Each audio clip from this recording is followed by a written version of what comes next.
Il y a la lune, pleine et claire, bien que les nuits soient noires. La présence de l'espace étoilé. Il y a des ruines et toutes sortes de déluges. Déluges de pluie, déluges de bombes, déluges de tirs de mortier, déluges de connexions simultanées sur un même site internet. Des allées désertes entre des murs de disques durs connectés sur des dizaines de kilomètres. Il y a de nombreux doubles inconnus. Des gens, des textes, des images de sites touristiques, ad libitum, photographiés. Duplication, double, copie, autre soi. Il y a une carte du cerveau de Mila Sheikh avec les zones qu'elle a perdues. Il y a un plan de Mossoul avec les béances laissées par les destructions de l'État islamique.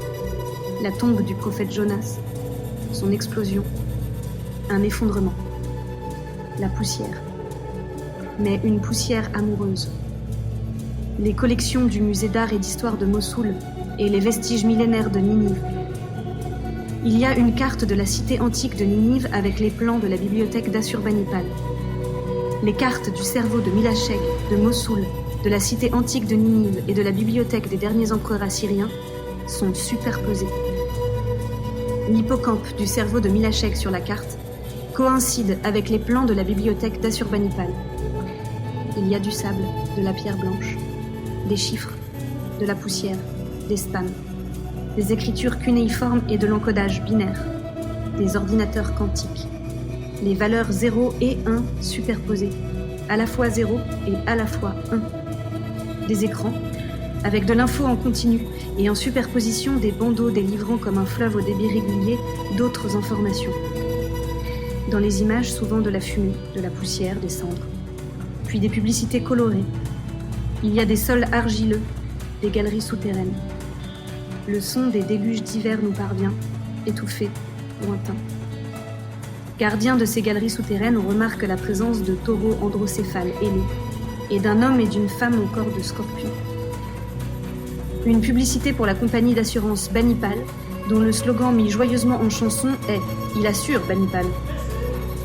Les centres data d'aujourd'hui ressembleraient en tout point à ce que fut la grande bibliothèque d'Assurbanipal. Mais on ne sait presque rien de comment fut la grande bibliothèque d'Assurbanipal. 3 hommes au centre d'une foule lèchent comme avec urgence des feuilles de papier. La foule crie « Effacez, effacez !» et l'encre noire imbibe leur langue. Un homme robuste s'endormant épuisé contre un mur lézardé, sous le soleil encore pesant du soir. À peine assis, il s'endort. Il est entouré de quelques herbes aux fleurs sèches qui sortent des lézardes, et ce sommeil d'enfant lui fait perdre le secret de l'immortalité.